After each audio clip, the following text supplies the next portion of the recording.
Shalom, selamat pagi Bapak, Ibu, dan Saudara yang terkasih dalam nama Tuhan Yesus. Saat ini kita akan mendengarkan kebenaran firman Tuhan. Kita berdoa. Bapa, kami bersyukur untuk pagi hari ini. Kami akan mendengarkan kebenaran firman-Mu. Tuhan yang menolong kami untuk mengerti ya Bapa. Urapi kami, urapi hamba-Mu yang memberitakan kebenaran firman-Mu dan anak-anak-Mu yang mendengarkan. Terima kasih Tuhan Yesus. Waktu ini kami serahkan ke dalam tangan Tuhan. Dalam nama Yesus kami berdoa dan mengucap syukur. Amin. Bapak, Ibu, dan Saudara yang terkasih dalam nama Tuhan Yesus Kristus, pagi ini kita akan belajar dari kebenaran firman Tuhan yang terlampir dalam Roma 8 ayat 28, tetapi kita akan membacakannya dari ayat yang ke-26. Sekali lagi, Roma 8 ayat 26 sampai 28. Saya akan membacakannya bagi kita semua, demikian firman Tuhan. Demikian juga Roh membantu kita dalam kelemahan kita, sebab kita tidak tahu bagaimana sebenarnya harus berdoa, tetapi Roh sendiri berdoa untuk kita kepada Allah dengan keluhan-keluhan yang tidak terucapkan, dan Allah yang menyelidiki hati nurani mengetahui maksud Roh itu, yaitu bahwa Ia sesuai dengan kehendak Allah berdoa untuk orang-orang kudus. Kita tahu sekarang bahwa Allah turut bekerja dalam segala sesuatu untuk mendatangkan kebaikan bagi mereka yang mengasihi Dia, yaitu bagi mereka yang terpanggil sesuai dengan rencana Allah.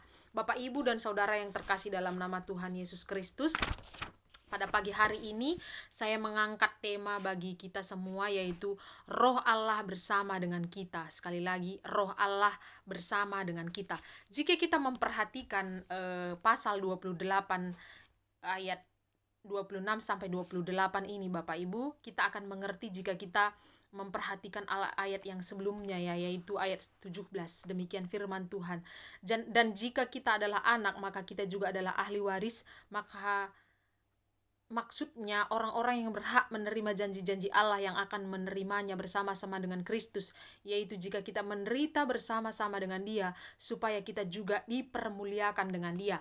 Bapak, Ibu, dan Saudara yang terkasih dalam nama Tuhan Yesus Kristus, ketika kita menjadi orang percaya, kita percaya kepada Kristus, maka kita akan turut bersama-sama dengan Allah menjadi ahli waris Allah, seperti itu ya. Tetapi jika kita juga menderita dengan Kristus, maka kita dimuliakan bersama-sama dengan Kristus, seperti itu. Filosofi daripada ayat ini ada di dalam PL ya Bapak Ibu, tentang hak ahli waris. Jika kita lihat pasal di dalam PL, kalau ahli waris itu jika dia adalah anak sulung, maka dia juga akan mendapatkan warisan yang pertama, yaitu karena dia lahir dari keluarga itu, dan yang kedua adalah warisan khusus ketika dia melaksanakan syarat-syarat sebagai anak sulung, seperti itu. Sama seperti peristiwa Yakub dan Esau, bagaimana Yakub dengan sangat ingin sekali memiliki hak sulung Esau, seperti itu, sehingga dia merelakan segala cara untuk mendapatkannya. Dan sepenting itu sebenarnya sebagai anak sulung, dan kita juga disebut sebagai anak sulung Allah itu sendiri, sebagai buah sulung Roh itu sendiri, seperti itu ya. Nah, di sini Bapak, Ibu, dan Saudara yang terkasih dalam nama Tuhan Yesus Kristus, di dalam kata kita menjadi ahli waris dan menderita dengan Kristus itu, nah kata menderita di sini yang sebenarnya akan dijelaskan oleh Rasul Paulus di dalam pasal 26 sampai 28 itu ya Bapak Ibu. Kalau kita lihat di sini, pada dasarnya kata kelemahan di sini diterjemahkan tadi itu menderita dengan Kristus ya. Berarti asteneia, istilah itu menunjuk kepada penyakit, suatu penyakit ya. Bisa menunjuk kepada suatu penyakit itu di dalam Lukas 5 ayat 15, ataupun kepada kelemahan kita sebagai manusia yang belum dibangkitkan. Karena memang kita masih ada di dalam dunia ini, sehingga kita akan mengalami penderitaan-penderitaan, apalagi ketika kita mengaku percaya kepada Kristus itu sendiri, maka ada banyak hal yang akan membuat kita menderita ataupun membuat kita mengeluh mungkin di dalam kelemahan-kelemahan kita. Kenapa Bapak Ibu? Misalnya di dalam mempertahankan kebenaran, bahkan para misionaris yang memberitakan kebenaran firman Tuhan itu juga mengalami penderitaan, bahkan mungkin ditentang oleh orang banyak dan lain sebagainya. Ataupun kita yang belajar tentang kebenaran firman Tuhan sebagai mahasiswa teologi, mungkin ada banyak sekali kelemahan kita mungkin sakit tetapi harus kuliah, kita mungkin sakit tetapi harus melakukan pelayanan dan lain sebagainya. Tetapi di sini Paulus memberikan penghiburan bagi kita bahwa ketika begitu banyaknya keluhan-keluhan yang nanti diterjemahkan itu adalah, kalau di terjemahan baru sebenarnya diterjemahkan itu menarik nafas ya Bapak Ibu, tetapi di sini arti sebenarnya itu adalah merintih, seperti itu. Merintih di sini Paulus menyamakannya dengan rintihan seorang wanita yang sakit bersalin. Itu ada di dalam ayat 22. Sebab kita tahu bahwa sampai sekarang segala makhluk sama-sama mengeluh dan sama-sama merasa sakit bersalin. Dan bukan hanya mereka saja, tetapi kita yang telah menerima karunia sulung roh, kita juga mengeluh dalam hati kita sambil menantikan pengharapan sebagai anak, yaitu pembebasan tubuh kita. Jadi di sini rintihan itu digambarkan oleh Paulus adalah sebagai wanita yang sedang bersalin, Bapak Ibu. Itu sangat luar biasa sakitnya. Meskipun saya kemarin bukan melahirkan normal, operasi, tetapi ternyata setelah operasi itu sakitnya luar biasa. Dan saya pernah membaca bahwa sebenarnya kemampuan daripada tubuh manusia itu hanya bisa menampung sekitar 45 del ya, kalau tidak salah. Nah, tetapi ketika wanita itu bersalin, maka tubuhnya akan menanggung penderitaan itu lebih dari 45 del. Itu sekitar 48 sampai 50 del dia harus tanggung, seperti itu. Dan itu sakit yang berlebihan menimbulkan rintihan, dan itu yang digambarkan oleh Paulus bagaimana sebenarnya keluhan-keluhan dan rintihan-rintihan yang dialami oleh orang-orang yang sudah memiliki hak sulung roh itu, ataupun yang sudah rela menderita bersama dengan Kristus. Nah, tadi saya katakan saya mengangkat tema di sini adalah Roh Allah bersama dengan kita. Mengapa saya katakan ataupun firman ini mengatakan Roh Allah bersama dengan kita? Karena alasan yang pertama yaitu karena Roh Allah membantu kita berdoa. Sekali lagi, karena Roh Allah membantu kita berdoa. Di dalam pasal 8 ayat 26 ini Bapak Ibu dikatakan bahwa demikian juga Roh membantu dalam kelemahan-kelemahan kita, sebab kita tidak tahu bagaimana sebenarnya harus berdoa, tetapi Roh sendiri berdoa untuk kita dengan keluhan-keluhan ataupun rintihan-rintihan yang tidak terucapkan. Nah, dalam bagian ini Paulus menjelaskan bahwa kita dilayani oleh Roh Allah sehingga kita dapat menang atas tubuh maut ini. Tetapi karya Roh Allah digambarkan sebagai sesuatu yang belum lengkap. Kita baru mengalami buah sulung roh dan kita menantikan pengangkatan sebagai anak. Nah, di sini kita melihat bahwa kita memang sudah percaya kepada Kristus, tetapi tubuh kita ini adalah tubuh maut, tubuh yang sementara ya Bapak Ibu. Dan tubuh maut ini pasti bertentangan dengan apa yang dikatakan oleh Roh Allah kita sebagai orang percaya. Keinginan daging kita untuk mengekang keinginan daging kita itu sendiri yang dikuasai oleh tubuh maut ini, itu juga adalah hal yang sulit, hal yang benar-benar harus berjuang di dalamnya. Tetapi kita seharusnya ketika kita ada di dalam situasi itu, kita terhibur dengan perkataan Rasul Paulus di sini bahwa Roh Allah juga ikut berjuang dengan kita, melayani kita, seperti itu ya. Nah, justru ketika kita menderita, lemah dan merintih, kita tidak tahu bagaimana sebenarnya harus berdoa. Kita mau berdoa supaya kita lepas dari kesusahan kita. Kita berdoa supaya pengalaman kita di dalam waktu ini ringan dan tidak berat. Kita berdoa supaya dapat menikmati waktu ini. Nah, di sini mungkin pernah kita mengalami hal tersebut, dan saya pernah mengalaminya ya Bapak Ibu. Saya memiliki pergumulan yang sangat berat, dan pada saat itu saya tidak tahu bagaimana lagi kata-kata apa yang harus saya ucapkan. Saya hanya mengatakan Tuhan tolong, Tuhan tolong. Saya tidak bisa dengan sistematis berdoa, tetapi hanya yang keluar dari mulut saya itu adalah Tuhan tolong. Dan ternyata benar-benar Bapak Ibu, setelah saya selesai berdoa, hati saya mengatakan membuka Alkitab dari Mazmur ya, dan di sana langsung saya dapatkan satu ayat yang menguatkan saya. Dikatakan, kulayangkan pandangku ke gunung-gunung, dari manakah pertolonganku, yaitu dari Tuhan yang menciptakan langit dan bumi. Dan di situ saya benar-benar merasa lega dan sangat terhibur. Dan di sini juga kita melihat bahwa di dalam ayat ini ada penghiburan bagi kita. Kita menanggung kesusahan yang sangat berat. Kita mau berdoa tetapi tidak dapat. Hanya nafas panjang yang menandai keluh kesah kita. Pada saat seperti itu kita dihibur oleh Roh sendiri. Karena Roh itu sendiri yang berdoa untuk kita dengan rintihan-rintihan yang tidak terucapkan. Menurut beberapa penafsir ini adalah berhubungan dengan bahasa lidah, tetapi kalau kita di sini lihat Bapak Ibu sebenarnya tidak terbukti ya, dan kurang meyakinkan karena memang bahasa lidah di sini tidak pernah disebut di dalam konteks ini. Dan kata dasar yang dipakai di sini untuk rintihan yaitu dipakai juga di dalam Markus 7 ayat 34 pada saat Tuhan Yesus mau menyembuhkan seorang yang tuli. Nah, kalau kita lihat di dalam hal ini juga Bapak Ibu, rintihan-rintihan itu Roh itu sendiri yang menyampaikan kepada Allah. Jadi Roh Allah membantu kita berdoa. Itu bukti bahwa Roh Allah bersama dengan kita. Nah, hal kedua yang kita perlu belajar yaitu Roh Allah mengerti hati kita. Sekali lagi, Roh Allah mengerti hati kita. Di dalam pasal 28 ayat 27 mengatakan, dan ia yang menyelidiki hati orang mengetahui maksud Roh itu, karena justru sesuai dengan kehendak Allah, Roh itu berdoa untuk orang-orang kudus. Dalam kesusahan dan penderitaan zaman ini Bapak Ibu, kita menjadi bingung. Namun Allah yang menyelidiki hati orang mengetahui maksud dari Roh itu. Ia tidak bingung. Ia mengerti keadaan hati kita dengan sempurna, dan ia mengerti maksud Roh Allah dengan sempurna, sehingga doa Roh Allah bagi kita dalam bentuk rintihan-rintihan yang tidak terucapkan langsung dimengerti oleh Bapa Surgawi. Bahkan doa-doa tersebut bukan hanya dimengerti, doa-doa Roh Allah bagi kita juga dikabulkan. Oleh karena itu benarlah apa yang dikatakan oleh ayat tersebut. Bapak, Ibu, dan Saudara yang terkasih dalam nama Tuhan Yesus Kristus, bahasa yang keluar dari mulut saya tadi ketika saya bergumul di dalam berdoa itu, sampai kata-kata yang keluar itu hanya Tuhan tolong, Tuhan tolong.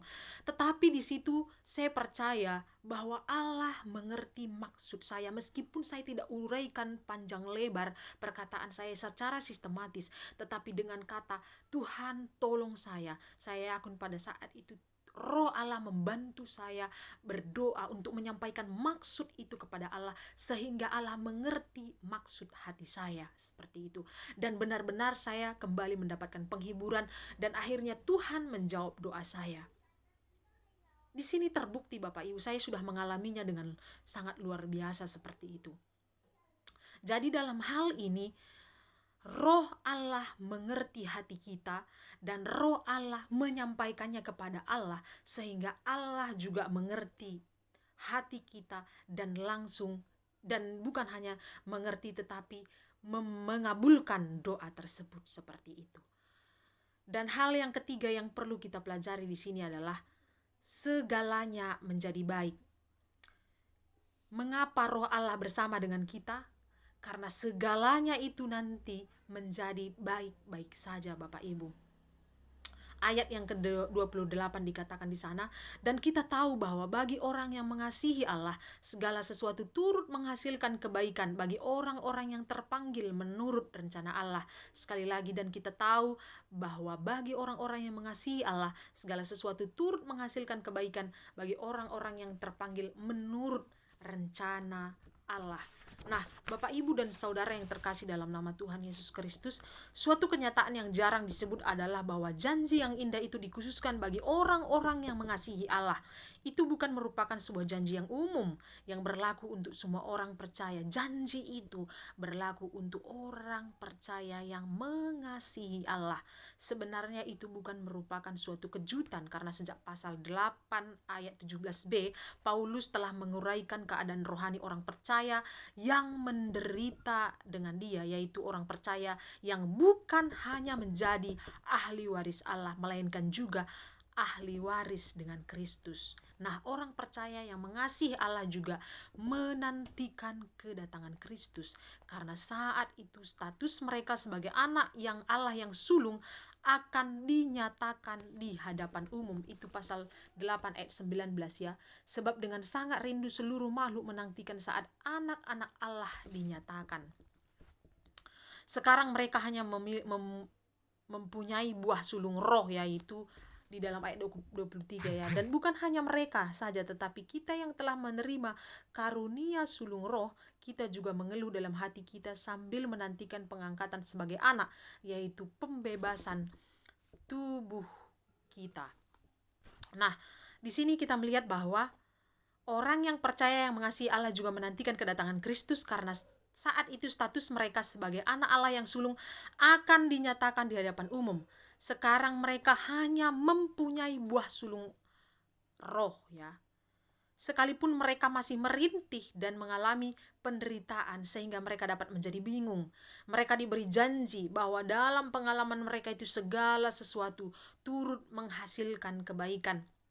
Bapak, Ibu, dan Saudara yang terkasih dalam nama Tuhan Yesus Kristus, mungkin saya tidak tahu apa yang menjadi masalah kita pada saat ini, pribadi lepas pribadi ya. Tetapi sebagai orang yang percaya kepada Kristus, yang masih hidup di dalam dunia ini, pasti benar-benar masih mengalami yang namanya penderitaan-penderitaan. Bahkan mungkin kita mengeluh dan merintih sehingga mungkin tidak bisa lagi ada kata-kata yang sistematis, yang bagus untuk menyampaikannya kepada Allah, Bapak Ibu.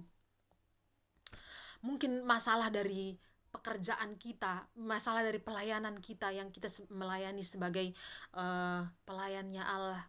Bahkan mungkin kita sebagai seorang pimpinan yang mungkin ada banyak hal yang harus kita kerjakan dan ada banyak hal yang harus kita hadapi. Ataupun mungkin pernah kita dipermalukan dan lain sebagainya karena kita memegang kebenaran, karena kita tetap berpegangan kepada kebenaran. Tetapi Bapak Ibu yang terkasih dalam nama Tuhan Yesus Kristus, di sini dikatakan segala sesuatu itu mendatangkan kebaikan. Apapun yang kita alami akan mendatangkan kebaikan pada waktunya nanti. Sekalipun mereka masih merintih dan mengalami penderitaan sehingga mereka dapat menjadi bingung. Rintihan dan penderitaan itu bisa menyebabkan kita menjadi bingung, Bapak Ibu. Dan kita diberi janji bahwa dalam pengenalan kita itu segala sesuatu turut menghasilkan kebaikan. Walaupun sulit dan tidak menyenangkan, segala sesuatu termasuk penderitaan kita dengan Kristus turut menghasilkan kebaikan bagi kita. Sebenarnya Paulus sudah mengatakan hal yang sama di dalam pasal 8 ayat 17 ya, ketika ia berbicara, dan jika kita anak-anak, kita juga ahli waris, yaitu ahli waris Allah dan juga ahli waris dengan Kristus, jika kita menderita dengan Dia, sehingga kita juga dipermuliakan dengan Dia. Segala sesuatu termasuk penderitaan dengan Kristus akan menghasilkan kebaikan bagi kita. Kebaikan yang bagaimana yang akan dihasilkannya? Paulus menjawab pertanyaan itu dalam ayat berikut yang menjelaskan bahwa kita akan menjadi serupa dengan gambaran anaknya yang mulia yang akan bertahta dalam kerajaan Allah. Mereka yang mengasihi Allah juga disebut terpanggil menurut rencana Allah. Rencana Allah yang dimaksudkan dalam konteks itu adalah supaya mereka menjadi serupa dengan gambaran anaknya. Dan di dalam pasal 8 ayat 29 sampai 30 itu menutup ayat ini mengatakan bahwa sebab semua orang yang dipilihnya dari semula, mereka juga ditentukannya dari semula untuk menjadi serupa dengan gambaran anaknya, supaya anaknya itu menjadi yang sulung di antara banyak saudara. Dan mereka yang ditentukannya dari semula, mereka itu juga dipanggilnya, dan mereka yang dipanggilnya, mereka itu juga dibenarkannya, dan mereka yang dibenarkannya, mereka itu juga dimuliakannya. Dan pada saatnya nanti Bapak Ibu, kita akan menemui kemuliaan yang tidak bisa dibandingkan dengan apa yang sudah kita alami dengan penderitaan-penderitaan di zaman ini. Dan saat ini kita melihat peristiwa yang sangat luar biasa ya Bapak Ibu, tentang pembunuhan Brigadir Yosua yang direncanakan waktu itu. Kesaksian daripada Eliezer yang menembak itu karena dia disuruh oleh atasannya. Sebelum menembak itu dia benar-benar berdoa di kamar mandi ya Bapak Ibu, dan dia mengatakan bahwa Tuhan, kalau bisa jangan aku. Itu diperhadapkan bagi dia sebagai dia adalah orang percaya, dia harus diperintahkan untuk membunuh. Bagi dia itu adalah hal yang sangat-sangat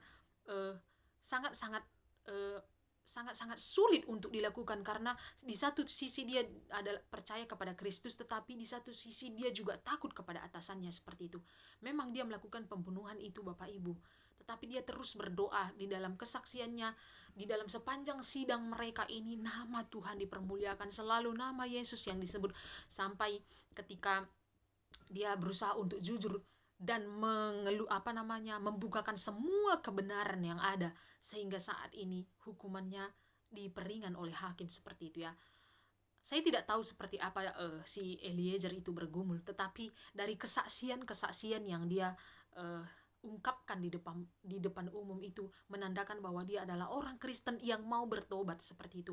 Dia menunjukkan bahwa dia adalah orang Kristen yang benar-benar nantinya Tuhan akan menolong dia. Mungkin dia juga diperhadapkan dengan hal-hal yang membingungkan bagi dia, sehingga mungkin kata-katanya juga tidak bisa sistematis untuk berdoa kepada Tuhan. Tetapi Tuhan menjawab doanya Bapak Ibu dengan tetap memberikan keadilan kepada keluarga Joshua, tetapi juga kepada dirinya sendiri seperti itu. Dan ternyata hakim menghargai kejujuran yang sangat luar biasa dan pertobatan yang sangat luar biasa seperti itu. Dan di sini kita melihat bahwa orang yang hidup dengan Kristus itu mungkin sakit ketika menyatakan kebenaran, karena ada banyak ancaman-ancaman. Kalau kita perhatikan pasti ada banyak ancaman-ancaman kepada Eliezer pada saat ini. Kenapa? Karena yang dia tentang itu adalah atasannya sendiri yang punya relasi yang begitu banyak. Dia adalah yang masih pangkat barada ya Bapak Ibu, tetapi dia mampu menyuarakan kebenaran itu karena dia tahu dia adalah anak Yesus Kristus. Dia juga harus benar-benar hidup seperti orang yang percaya, sehingga nantinya Tuhan yang menolong seperti itu. Jadi bagi kita Bapak Ibu yang begitu banyak pergumulan saat ini, dan anak-anak kami juga mungkin ada banyak yang berduka, ada banyak yang sakit, ada banyak pergumulan kalian yang mungkin kami juga tidak tahu. Tetapi ingat, ketika di dalam kebingungan kita berdoa pun, Roh Allah yang ada di dalam diri kita yang akan menyampaikannya kepada Bapa, sehingga maksud hati kita itu tersampaikan dan Allah itu mengerti, sehingga Allah akan menjawab doa kita tepat pada waktunya, sehingga kita boleh berkata bahwa kita tahu sekarang bahwa Allah turut bekerja dalam segala sesuatu untuk mendatangkan kebaikan bagi mereka yang mengasihi Dia, yaitu bagi mereka yang terpanggil sesuai dengan rencana Allah. Jadi ketika kita ada di dalam BMW ini, ada di dalam situasi yang berat sekalipun, itu semua ada di dalam rencana Allah untuk menyatakan kebaikan, dan semuanya pasti akan baik-baik saja. Demikian firman Tuhan Bapak Ibu. Biarlah kita tetap berjuang, hidup bersama-sama dengan Kristus, sehingga nanti pada waktunya kita juga dimuliakan dengan Kristus. Kita berdoa. Bapa, kami bersyukur untuk pagi hari ini kami boleh mendengarkan kebenaran firman-Mu. Terima kasih ya Bapa, kami tahu Tuhan saat ini ada banyak pergumulan di dalam kehidupan kami. Baik Tuhan, mungkin kami mendapatkan tekanan-tekanan, bahkan juga Tuhan Yesus mungkin ada banyak masalah-masalah yang terjadi ketika kami ada di dalam firman-Mu ya Bapa. Baik itu tekanan dari luar diri kami, mungkin dari diri kami sendiri, bahkan mungkin Tuhan ada banyak masalah-masalah yang kami dengar di kampung halaman kami. Mungkin orang tua kami dipanggil oleh Tuhan, mungkin orang tua kami sakit, mungkin saudara-saudara kami juga mulai sakit, dan mungkin kami sendiri juga sakit saat ini ya Tuhan. Dan kami banyak sekali mengalami penderitaan sehingga kami bingung untuk menyampaikannya kepada Bapa. Tapi kami bersyukur ada Roh Allah yang bekerja ya Bapa, yang akan menyampaikannya kepadamu ya Tuhan, sehingga Engkau mengerti dan nantinya menjawab doa kami tepat pada waktunya. Terima kasih ya Bapa, kami percaya kami akan dimuliakan tepat pada waktunya, sehingga kami yang terpanggil sesuai dengan rencana-Mu menyatakan kemuliaan Kristus itu sendiri. Dan kami yang disebut oleh ahli waris dan juga anak-anak Allah akan dinyatakan tepat pada waktunya. Terima kasih ya Bapak, Engkau yang menghibur kami lewat firman-Mu ini. Terima kasih buat penghiburan yang luar biasa yang boleh kami rasakan. Terima kasih Tuhan, terpuji dan termulialah nama-Mu. Waktu kami selanjutnya kami serahkan ke dalam tangan Tuhan. Di dalam nama Yesus kami berdoa dan mengucap syukur. Amin.